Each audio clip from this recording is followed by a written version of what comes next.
ఒక బ్రాహ్మణుడు భూమిపై ఉన్న క్షత్రియులందరినీ 21 సార్లు సంహరించాడు అంటే నమ్మగలమా? పరశురాముడు ఎందుకు అంత క్రూరంగా మారాడు? ఆయన జన్మ వెనుక ఉన్న రహస్యం ఏమిటి?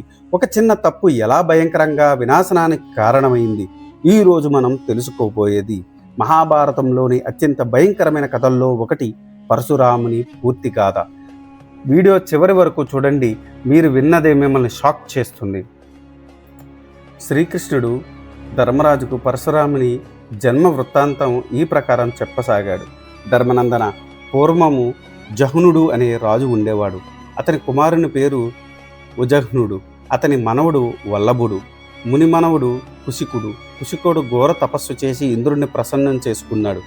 జగములోకెల్లా మేటి యుగపుత్రుడు కావాలని కోరుకున్నాడు. ఇంద్రుడు వరం ఇచ్చాడు. కుశికునుకు కౌశికుడు అనే కుమారుడు కలిగాడు. అతడే గాది అనే పేరుతో ఈ లోకంలో ప్రసిద్ధిగా అయ్యాడు. ఆ గాదికి ఒక కుమార్తె కలిగింది. ఆమె పేరు సత్యవతి. గాది తన కుమార్తె సత్యవతిని రుచికుడు అనే వానికి ఇచ్చి వివాహం జరిపించాడు. ఆ రుచికుడు గొప్ప తపస్సాలి. తనకు తాను మామగారి సంతానం కలగాలని ఒక యాగం చేశాడు. యాగఫలంగా 2 పాత్రల్లో హవిస్సులు ఉంచాడు. తన భార్యతో ఇలా అన్నాడు: ఈ పాత్రలో ఉన్న హవిస్సును సేవించిన క్షత్రియులకు అజేయుడు. క్షత్రియులను చంపేవాడు పుడతాడు. కాబట్టి దీనిని మీ తల్లిగారికి ఇవ్వు. ఈ 2వ పాత్రలో ఉన్న హవిష్ను సేవించిన అత్యంత తపోధనుడు ఉత్కృష్టుడు బ్రాహ్మణోత్తముడు జన్మిస్తాడు. కాబట్టి దీనిని నీవు సేవించు అని పలికాడు. 2 పాత్రలు భార్యకి ఇచ్చి తాను స్నానం చేయడానికి వెళ్ళాడు. ఇంతలో సత్యవతి తల్లిదండ్రులు అక్కడికి వచ్చారు. సత్యవతి తన భర్త చెప్పిన విషయం చెప్పి మొదటి పాత్రను తల్లికి ఇచ్చింది. కానీ సత్యవతి తల్లి బుద్ధిపూర్వకంగా ఆ పాత్రలు మార్చింది. కుమార్తెకి ఇచ్చిన పాత్రలో ఉన్న హవిష్ను తాను సేవించింది. అది తెలియక సత్యవతి తన తల్లికి ఉద్దేశించిన పాత్రలో ఉన్న హవిష్ను తాను సేకరించింది. రుచికుడు స్నానం చేసి వచ్చాడు. దివ్య దృష్టితో జరిగిందంతా తెలుసుకున్నాడు. సత్యవతి, నీ గర్భంలో అత్యంత క్రూరుడైన పెరుగుతున్నాడు అని పలికాడు. సత్యవతి జరిగిన పొరపాటు తెలుసుకొని తల్లిదండ్రులిపోయింది. భర్తను శరణు వేడింది. సత్యవతి, నేనేం చేయలేను. నీ తల్లి గర్భాన బ్రహ్మజ్ఞాని పుడతాడు. నీవు కడుపున ఒక క్రూరాత్ముడు జన్మిస్తాడు అని పలికాడు. నాకు పిల్లలు లేకపోయినా పర్వాలేదు, క్రూరాత్ముడు మాత్రం వద్దు అని చెప్పింది సత్యవతి. రుచికుడు కరుణించి, సత్యవతి, నీ కుమారునికి బదులు నీకు మనవడు క్రూరాత్ముడు అవుతాడు అని పలికాడు. సత్యవతి చేసేది లేక సరే అంది. ఆ ప్రకారంగా సత్యవతికి జమదగ్ని అనే మహాముని జన్మించాడు. సత్యవతి తల్లికి విశ్వామిత్రుడు జన్మించాడు. తపోనిష్ట గరిష్ఠుడు అగు జన్మదగ్నికి పరశురాముడు కుమారుడిగా జన్మించాడు. పరశురాముడు ధనుర్వేదంలో ప్రావీణ్యం సంపాదించాడు. ఆ సమయంలో ఐహేయ వంశంలో పుట్టిన కార్తవీర్యార్జునుడు అనే రాజు 7 దీవులతో కూడిన ఆ భూమిని పరిపాలిస్తున్నాడు. అతడికి 1000 చేతులున్నాయి. కార్తవీర్యార్జునుడు మహాపరాక్రమశాలి, నీతిమంతుడు. ఒకరోజు అగ్నిదేవుడు కార్తవీర్యార్జును వద్దకు వెళ్ళి తనకు ఆహారం కావాలని అడిగాడు. అప్పుడు కార్తవీర్యార్జునుడు తన ఆధీనంలో ఉన్న గ్రామాలను ముని ఆశ్రమాలను భక్షించమని అనుమతి ఇచ్చాడు. అగ్నిదేవుడు అన్ని ముని ఆశ్రమాలతో పాటు వశిష్ఠ మహాముని ఆశ్రమం కూడా తగలబెట్టాడు. దానికి కోపించిన వశిష్ఠుడు దీనికి కారణం కార్తవీర్యార్జునుడు అని తెలుసుకొని అతని బాహువులను పరశురాముడు ఖండిస్తాడు అనే శాపం ఇచ్చాడు. అది తెలిసి కార్తవీర్యార్జునుడు ఖిన్నుడయ్యాడు. కాలక్రమేణా కార్తవీర్యార్జునికి నీతి బాహ్యులైన అనేక మంది కుమారులు కలిగారు. ఒకరోజు వారు వేటకు వెళ్ళారు. అలసిపోయి జమదగ్ని ఆశ్రమానికి వెళ్ళారు. అహంకారంతో అక్కడ ఉన్న హోమధేనువుని దూడను పట్టి తెచ్చి తన భవనంలో కట్టేశారు. ఈ విషయం కార్తవీర్యార్జునికి తెలియదు. ఈ విషయం తెలిసిన పరశురాముడు కోపించి కార్తవీర్యార్జుని మీదకి దాడికి వెళ్ళాడు. తన గండ్రగొడ్డలతో కార్తవీర్యార్జుని చేతులు తలను నరికి తన హోమధేను దూడను తీసుకుని వచ్చాడు. దీనికి ప్రతీకారంగా కార్తవీర్యార్జునుడి పుత్రులు పరశురాముడి ఆశ్రమంలో లేని సమయంలో వచ్చి పరశురాముడి తండ్రి జమదగ్ని సంహరించాడు. ఈ విషయం తల్లి వలన తెలుసుకున్న పరశురాముడు కోపంతో ఊగిపోయాడు. కార్తవీర్యార్జుని కుమారులనే కాకుండా హైహేయ వంశ రాజులందరినీ సంహరించాడు. దానితో తృప్తిపడక లోకంలోని క్షత్రియులందరినీ సంహరించి వారి రక్తంతో తన తండ్రికి తర్పణము విడిచాడు. తర్వాత తపస్సుకు వెళ్ళాడు. తర్వాత విశ్వామిత్రుని మనవుడు పరావసు అనేవాడు గర్వాంధుడై పరశురాముని పిరికివాడివి, క్షత్రియులకు భయపడి దాక్కున్నావు అని తిట్టాడు.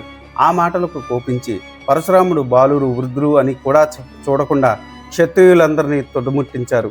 ఈ ప్రకారంగా 21 సార్లు క్షత్రియుల మీదకి దండెత్తి వారిని సమూలంగా నాశనం చేశాడు. తర్వాత అశ్వమేధ యాగం చేశాడు. ఆయాగ సందర్భంలో తాను క్షత్రియులందరినీ జయించి చంపి అర్జించిన రాజ్యములను కశ్యపునకు దానం చేశాడు. అప్పుడు కశ్యపుడు పరశురాముడు ఇక్కడే ఉంటే ఇంకా ఎంతమంది రాజులను చంపుతాడో అని భయపడి పరశురాముతో ఇలా అన్నాడు: పరశురామ, నీవు క్షత్రియులందరినీ జయించి సంపాదించిన రాజ్యమును సర్వస్వము నాకు దానం ఇచ్చావు. ఇంకా నీకు ఇక్కడ నిలవనీడ లేదు. తక్షణమే దక్షిణ దేశం వెళ్ళిపో అని పలికాడు. కశ్యపుని ఆంతర్యం తెలుసుకున్న పరశురాముడు అలాగే అని దక్షిణ దేశం వెళ్ళాడు. దక్షిణ దిశగా ఉన్న సముద్రుడు పరశురాముకు భయపడి తన తీరమును కొంత భూమిని అతనికి దానంగా ఇచ్చాడు. ఇక్కడ పరశురాముని వల్ల దానంగా పొందిన రాజ్యములను కశ్యపుడు బ్రాహ్మణులకు దానంగా ఇచ్చి తాను తపస్సు చేసుకోవడానికి వెళ్ళిపోయాడు.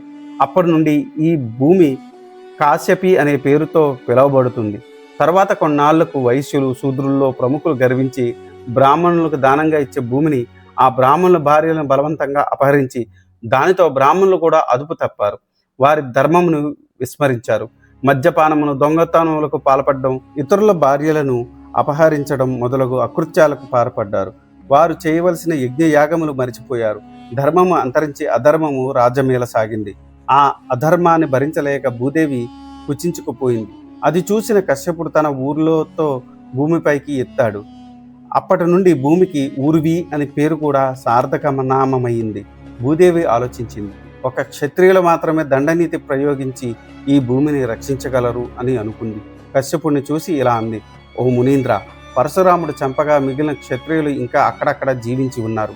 వారినందరినీ ఒకే చేటుకు చీర్చి ఈ భూమిని పాలించు భారం వారికి అప్పగించు అంది. పరశురాముడి చేతిలో చావకుండా కొంతమంది హైహయరాజులు బయటపడ్డారు. అందులో కురువంశ సంజాతుడు విదూరథుడు అనేవాడు ఎలుగుబంట్లతో రక్షించబడ్డాడు. సుదాసు వంశం మరొకడు బతికాడు. అతన్ని పరాశరుడు అనే ఋషి చేరదీశాడు. అతడు శూద్రుడైన అతని చేత సర్వకర్మలు చేయించాడు. శిబి అనే చక్రవర్తి మనవుడు గోపతి అనేవాడు అడవిలో గోవుల చేత రక్షించబడ్డాడు. ప్రతర్ధుడి కుమారుడు వత్సుడు అనేవాడు గోశాలలో దాక్కుని బతికిపోయాడు. దదీవాహనుడు అనేవాడి కుమారుడు అంగుడు అనేవాడు గౌతమ మునీంద్ర చేత రక్షించబడ్డాడు. బృహద్రకు కుమ్మలతో పుట్టిన భూరి అనేవాడు ఒక బృదకూటము అనే పర్వతం మీద కొంపుముచ్చులతో రక్షించబడ్డాడు.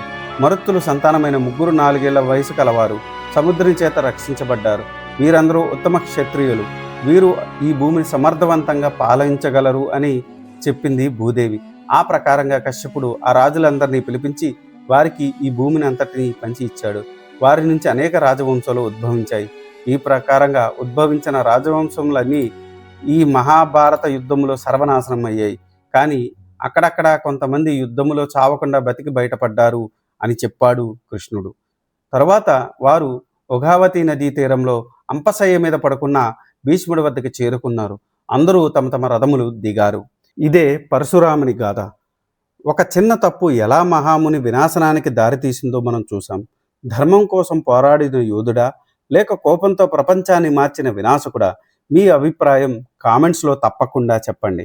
ఇలాంటి మహాభారతంలోని రహస్య కథలు మీకు ఇష్టం ఉంటే మా ఛానల్ సబ్స్క్రైబ్ చేసుకోండి. ఈ వీడియో కనుక నచ్చితే like, share and subscribe. Me support వల్లే ఇలాంటి కథలు మీ ముందుకు తీసుకురాగలుగుతాం.